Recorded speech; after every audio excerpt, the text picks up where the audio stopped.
Olá, estamos de volta para mais um encontro, continuando o nosso trabalho, o esforço de falar sobre a psicanálise aplicada a crianças e, naturalmente, trazendo aí mais luz, mais entendimento sobre como aplicar ou como compreender esses desafios da psicanálise aplicada à criança. E acredito que temos muito a discutir, muito a aprender a partir da leitura, de um aprofundamento teórico nesse assunto, mas principalmente muito a nos inspirar. Eu acho que essa é a palavra, né? Porque todo esse trabalho proposto, e aí nós vamos naturalmente retomar o trabalho proposto de Melanie Klein, ele é, antes de tudo, um trabalho inspirador, um trabalho que realmente nos ilumina e permite que realmente a gente possa perceber que é viável, é possível, né? Existe uma forma de realmente aplicar a psicanálise às crianças e eu imagino que nem todo mundo tem essa mesma conexão, né, com crianças, como de repente se sente à vontade com os adultos e talvez como parte do nosso acionar, ou como parte da nossa prática psicanalítica, nós também precisamos buscar observar e entender quais são os tipos de pacientes ou de analisando que nós nos sentimos confortáveis em atendê-los, né? Principalmente, a gente precisa ter essa relação de liberdade, de expressão, de relaxamento, porque estar ou sentar com uma criança para brincar e fazer parte do seu mundo, das suas fantasias, é um exercício muito bonito, muito profundo, mas a gente precisa se perceber e saber se a gente se vê nesse lugar, né? Se é realmente uma posição que nós nos identificamos. Então, vamos falar em identificação. Então, naturalmente, vamos voltar algumas ideias do que eu vinha trabalhando e desenvolvendo, né? No início, a gente ficou com aquela percepção assim, será que é possível, né, que haja uma relação transferencial da criança com o analista, né? E aí a gente já chegou a algumas pequenas conclusões de que sim, que é possível desenvolver essa transferência do analista do analista com a criança, da criança com o analista, da mesma maneira que os adultos. Mas o que nós observamos, né, é que Klein realmente demonstra para nós o quanto essas relações são importantes, mas que essas relações transferenciais, elas não diferem muito da relação com o adulto, porque a gente às vezes tem essa ideia de imaginar assim, vai ser diferente, né? Não vai ser a mesma coisa que com o adulto. Não, aí é possível que apareçam também essa relação positiva, essa relação negativa, e aí a gente também precisa estar preparados para esse manejo clínico, para essa relação transferencial e também sobre a ideia da contratransferência, porque é possível que a gente também fale numa relação contratransferencial nessa relação, e a gente precisa estar preparados também para o manejo clínico dessas emoções que aparecem, desses sentimentos que aparecem no atendimento às crianças. Então, a Melanie Klein, como eu comentei, ela demonstra que a base da transferência ela tem um sentido muito mais de projeção para o analista do mundo interior da criança. Então, ela projeta para o analista um pouco desse mundo, das suas ímagos internas, e por ímagos a gente entende essas imaginações, essas fantasias, e não é bem uma transferência linear, essa transferência do adulto, por exemplo, né, que a gente vê, não é uma transferência realmente linear para o analista de seu sentimento em relação aos pais reais. Então não é que ela vai falar ou vai transferir ou vai praticamente colocar o analista nesse lugar de substituto dessas figuras parentais. Então a abordagem proposta aqui, ela vai se caracterizar por grande convicção, né? Essa convicção apoiada na validade do método psicanalítico de Freud, mas também pela fé de que em toda criança, assim como em todo adulto, apesar de todas as resistências e de todas as defesas que são comuns ao sujeito, e independente se nós estamos falando do adulto ou da criança, há sempre presente nesse sujeito nesse analisando o anseio e também o prazer pela verdade. Então, de fato, as crianças, elas reagem muito bem quando elas recebem ali uma abordagem simples e direta. E isso é muito real, porque quando você está no atendimento com a criança, e, por exemplo, nós comentamos, olha, eu estou sabendo que aconteceu isso, você quer me contar um pouco mais sobre isso? Né? Por que você teve essa reação? E você fala com a criança diretamente, a gente observa, e eu posso também dizer, como psicanalista que faço atendimento de crianças, que é possível observar que ela lida bem com essa intervenção. Ela gosta de falar sobre isso. Ela se sente à vontade de falar sobre isso, sobre aquilo que a angustia, que lhe causa raiva, que lhe causa um incômodo com o analista. Porque muitas vezes ela percebe que ela não tem a mesma escuta por parte dos pais. Ela percebe que quando ela tenta expressar isso do outro lado, ela sofre com represálias, ela sofre com proibições, com castigos, com ameaças, porque alguns pais acabam ameaçando os filhos que vão castigá-los e por aí vai.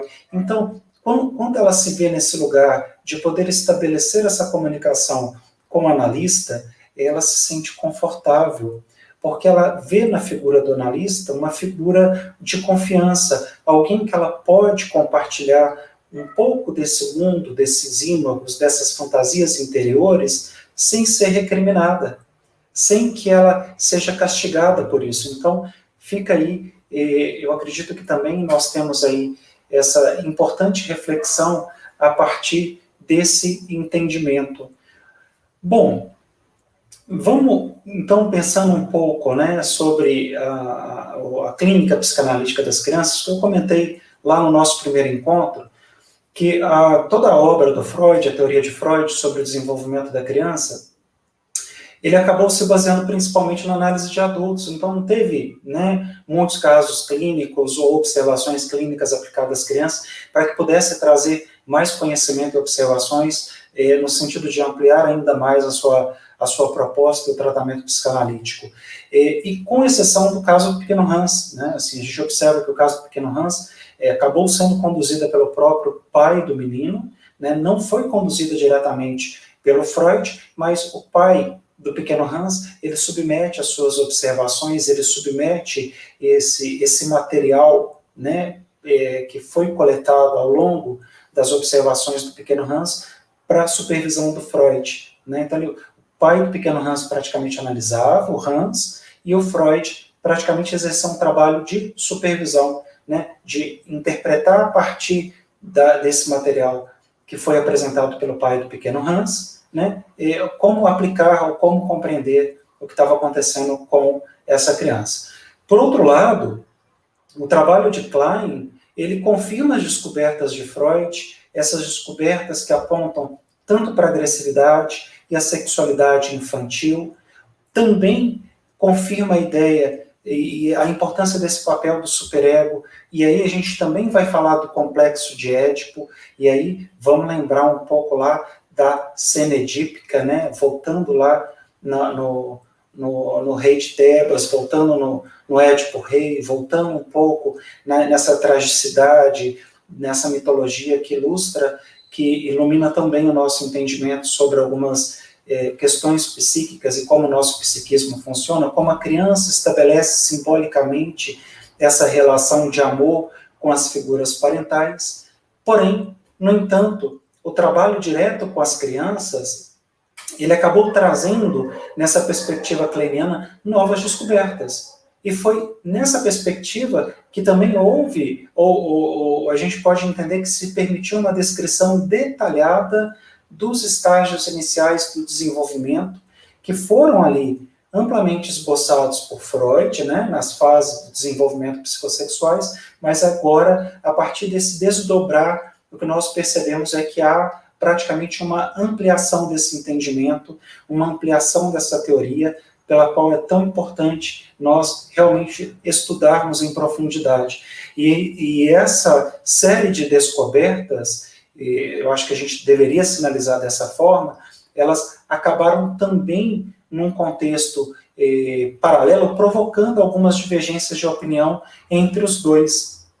Então, a gente percebe que existe ali não necessariamente um conflito velado entre Freud e Klein, porque o Freud acaba evitando esse conflito, né? Ele acaba percebendo que ele tinha muito mais a ganhar com a expansão da psicanálise, com o interesse de outros psicanalistas, do que necessariamente entrar num embate teórico para ver qual realmente prevalece. Então, percebam, Melanie Klein, ela é contemporânea a Freud, ela é contemporânea à época de Freud, e também naquele momento acaba sendo visto muito mais como uma aliada do que como uma possível ameaça ao movimento psicanalítico. Então, desde o início, a Melanie Klein, ela ficou impressionada com a riqueza, por exemplo, da vida, da fantasia das crianças, do seu mundo interior. Porque a gente falar em criança é falar dessa riqueza, é falar desse vasto universo riquíssimo que é a cabeça da criança. Se nós adultos sonhamos, fantasiamos, idealizamos e tudo isso, imagina a criança, né? Como é a cabeça da criança, né?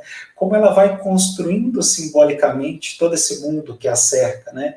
Como que ela vai dando voz através do brincar, através do fantasiar, dessa imaginação, a esse mundo que está ali sendo descoberto ainda por essa criança, né?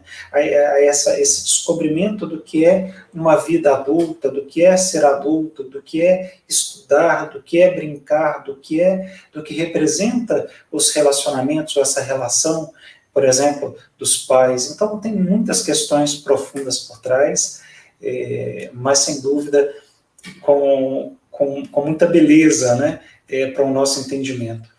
E a gente percebe que toda essa riqueza, essa vastidão, ela contém ao mesmo tempo figuras extremamente boas para essa criança, né? Isso é uma observação muito interessante que Melanie Klein nos traz, mas ao mesmo tempo tem como se fossem essas figuras no outro extremo, extremamente aterrorizantes.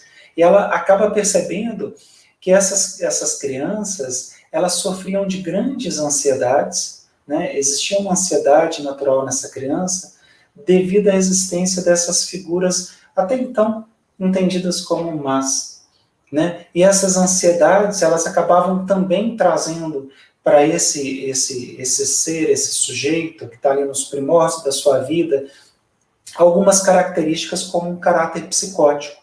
Então, esse mundo interno, né, toda essa construção interna da criança, ela resultava de uma história anterior. Então, por exemplo, aos 2 anos e meio, na perspectiva kleiniana, a criança ela já possui uma história complexa. Ela já tem uma história para contar.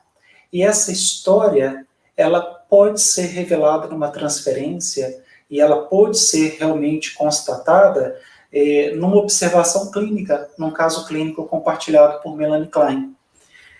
Como a gente estava fazendo esse trabalho anterior, né, o Freud, ele descobriu que a criança, ela continuava adulta, continuava na vida adulta, continuava ativa no adulto.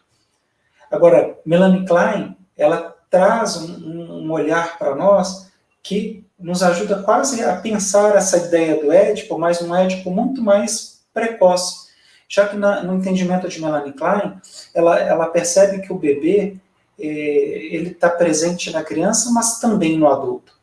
Não é só a criança que está presente no adulto, mas também no bebê.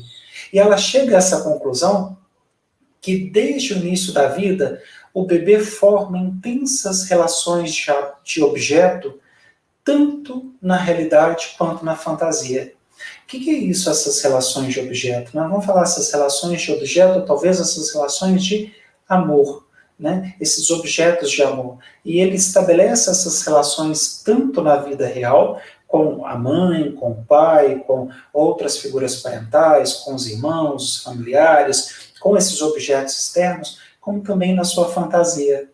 Então, na perspectiva kleiniana, o que nós podemos observar é que ela não viu o bebê apenas como esse ser passivo, que está ali o tempo todo recebendo e recebendo dos pais, do mundo exterior, nessa relação com o mundo exterior e nesse processo unicamente de introjeção. Mas ela percebe esse bebê como esse ser que sofre a ação do ambiente, mas a partir dessa ação do ambiente, ele acaba reagindo de acordo com esse ambiente. Então ela via nele inúmeros desejos, inúmeras fantasias. Ela percebia que esse bebê também expressava seus desejos, as suas fantasias. E aí eu acho que a gente tem a possibilidade, o espaço, a possibilidade de fazer essa reconexão com a ideia da fantasia como das pulsões, por exemplo. Então ela via nele, por exemplo, nesse bebê, inúmeros desejos e fantasias. Mas essas fantasias, elas estavam ali, diferente do que a gente imagina, em interação constante com a realidade externa. Então, todos esses relacionamentos iniciais, na perspectiva kleiniana, eles são tingidos pelas fantasias do bebê, mas não só tingidos, não só contornados aí pelas fantasias desse bebê, mas eles também são internalizados. E eles também formam a base do que virá a ser essa personalidade. Então, diferente do que a gente imagina, que essa formação da personalidade, ela aconteceria muito mais ali entre os 3 e os 6 anos de idade, falando um pouco das fases do desenvolvimento psicossexuais, Melanie Klein vai dizer que isso remonta um pouco antes, que desde essa fase de bebê já é possível observar tanto essas fantasias quanto essas relações objetais. E na perspectiva kleiniana, nós também podemos perceber que ela entendia o superego, por exemplo, e o complexo de Édipo, mas de acordo com a descrição de Freud. Existia esse entendimento. Ela percebia que isso era como se fosse o resultado final de um desenvolvimento anterior e como um estágio posterior de estruturas mais arcaicas e primitivas. Então, observe, para Melanie Klein, tanto o superego como o complexo de Édipo, ela está de acordo com Freud, mas ela traz a noção de que ele seria o resultado final de um desenvolvimento anterior. Que desenvolvimento seria esse? Esses primeiros anos, esses primeiros meses de vida. Então, nesse construto teórico, ela descreve a relação da criança, primeiro com os objetos parciais. A gente pode falar um pouco sobre esses objetos parciais mais adiante, mas, primordialmente, é o seio da mãe. Esse seio que acaba também sendo cindido logo no início entre um seio muito bom e amado e outro seio muito mau e odiado. Então, a Melanie Klein vai falar desses objetos parciais, trazendo muito para nós essa ideia do seio bom e do seio mau, dessa relação que a criança estabelece com a mãe, essa relação que a criança, que o bebê estabelece no amamentar, em que em alguns momentos ela percebe esse seio materno como esse seio acolhedor, esse seio bom, uma extensão do seu próprio ser, uma extensão do seu próprio corpo, ou como um objeto de amor. E quando ela percebe que ela não pode ter esse seio, ou quando ela percebe que esse seio não está sempre presente, ela também pode simbolizar esse seio, ou a recusa desse seio, como um seio mau, como um seio realmente odiado. E muitas vezes, esse bebê, essa criança, ela até transfere um pouco dessa hostilidade, dessa percepção, um pouco dessas pulsões, através de pequenos mordiscos, Ela dá aquela mordidinha no seio materno, e muitas vezes a mãe fala, se você morder de novo, eu não vou mais te dar de mamar. Então é uma relação muito interessante, muito bonita de entender.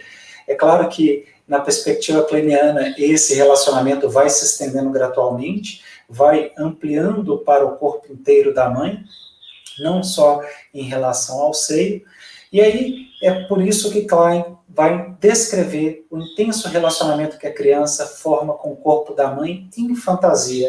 E isso me traz essa ideia também do Édipo, reforça a ideia do Édipo, reforça essa relação de amor, essa identificação da criança, esse desejo da criança com esses objetos parentais. E costuma ser um relacionamento muito marcado, não só pela curiosidade, mas também pela ambivalência. É um relacionamento marcado por tudo isso, né? Ao mesmo tempo que eu amo e que eu desejo esse seio, eu odeio esse seio e eu não quero mais contato com ele. Então, na fantasia da criança, o corpo da mãe, ele tanto é a fonte de todas as riquezas, que pode despertar tanto o ódio quanto o amor, mas ela também é um campo de descobertas para essa criança, né? É esse campo que alimenta a sua curiosidade. Então, Melanie Klein, o que ela faz é nos ajudar a perceber que é importante considerar o desejo de investigar o corpo da mãe como o início da pulsão epistemolófica. Entretanto, como esses impulsos epistemolóficos estão associados a desejos libidinais e a desejos agressivos, a ansiedade que eles provocam pode sim levar à sua inibição. Então, quando fala em investigar o corpo da mãe, como o início da pulsão epistemolófica, não quer dizer que nós estamos investigando necessariamente a mãe, mas a relação que a criança estabeleceu com essa mãe, a relação que a criança estabelece ou estabeleceu com esse objeto de amor.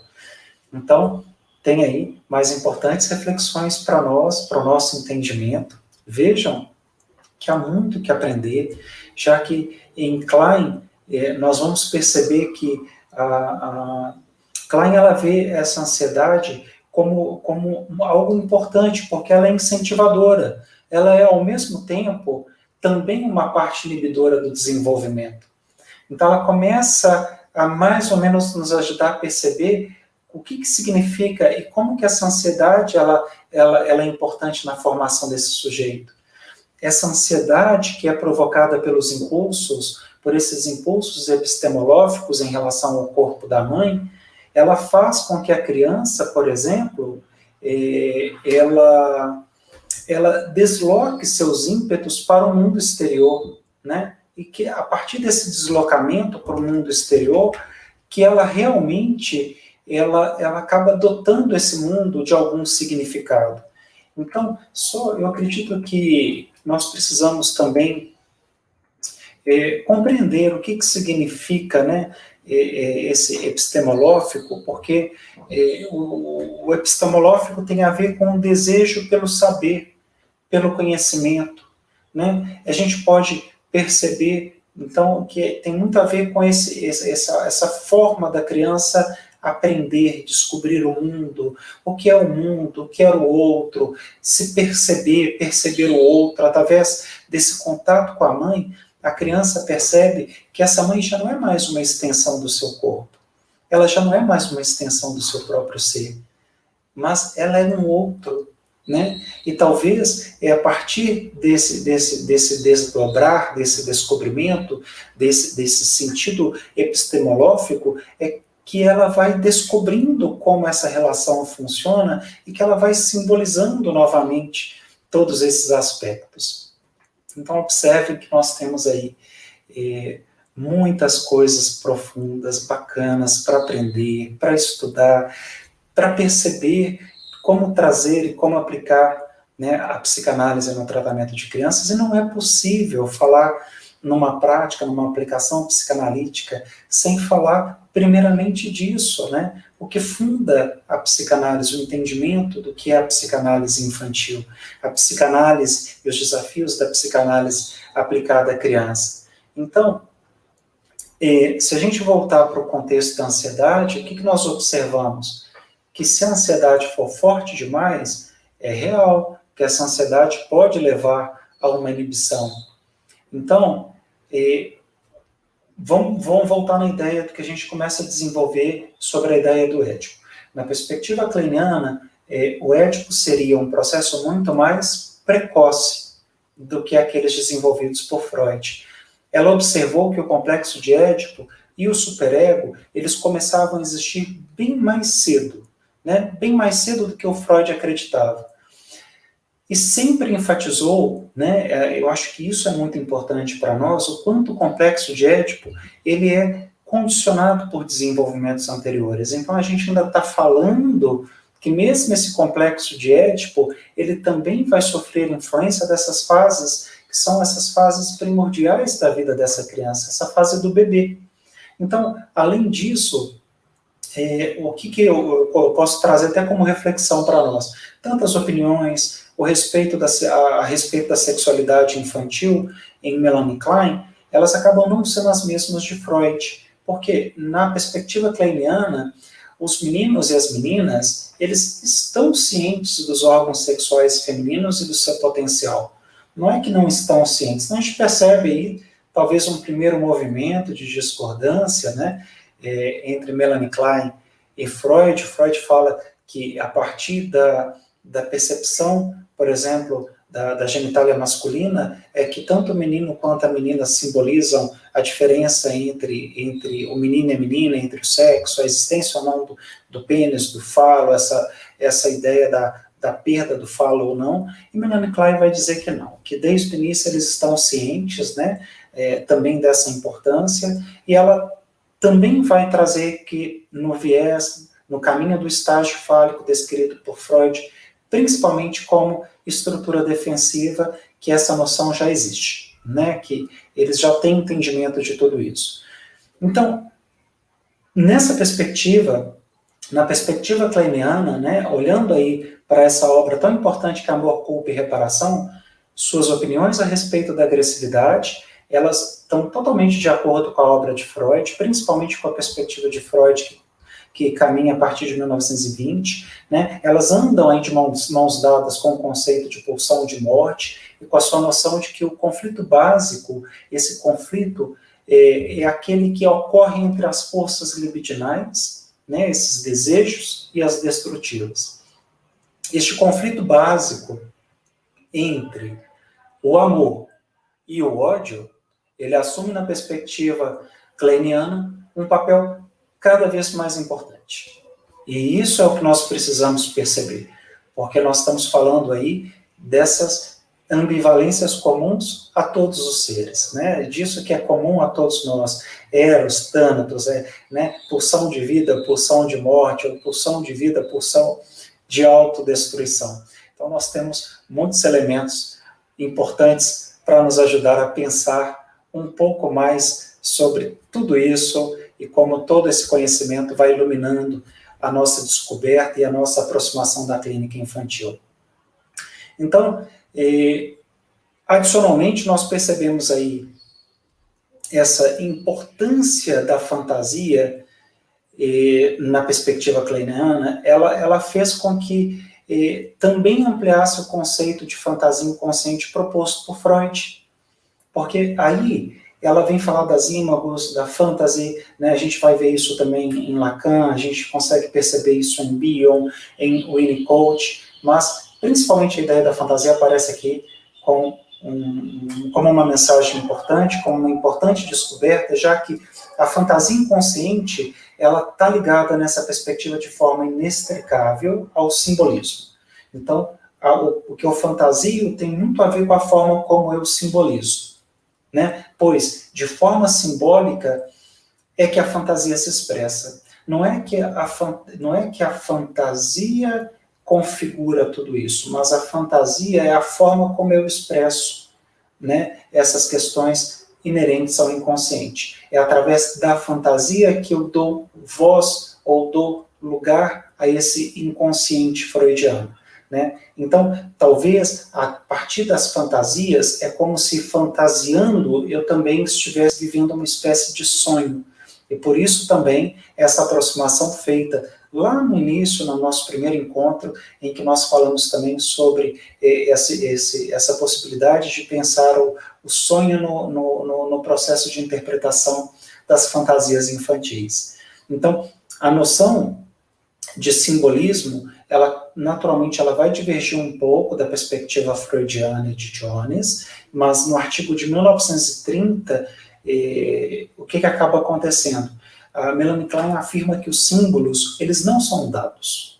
né? Eles não são postos ou dados como acreditava Freud, mas eles são criados de forma dinâmica a partir desses pequenos incentivos que existem, como a ansiedade, né, pelo sujeito. Então, e aí isso acaba dando, por exemplo, essa ideia da inibição, da malformação.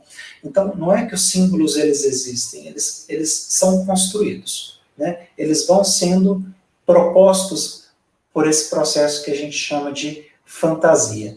Então, com o passar do tempo, foi ficando cada vez mais claro que a teoria de Freud, e aí é uma mensagem importante para todos nós, ela não poderia abarcar, né, no sentido, as descobertas, todas as descobertas que precisavam, e então a gente entende que era preciso encontrar alguns novos conceitos básicos. E é isso que Melanie Klein faz, né? Em 2 artigos, um deles, Uma Contribuição para a Psicogênese dos Estados Maníacos, de 1935, ela vai falar um pouco sobre isso, né? O momento em que ela traz esses novos conceitos. Então a gente começa a perceber a importância aí também dessas contribuições de Melanie Klein, e ela também vai trazer no artigo Luto e suas relações com os estados maníacos depressivos de 1940, mais contribuições sobre isso, né, para falar um pouco mais dessas novas descobertas. Então, Melanie Klein, ela vai introduzir um conceito completamente novo, que é esse conceito que nós já sinalizamos desde o nosso último encontro, que é sobre a posição depressiva. Então, vamos permanecer com essas reflexões até aqui. Acredito que temos elementos para continuar pensando e a gente se vê já no próximo encontro. É isso.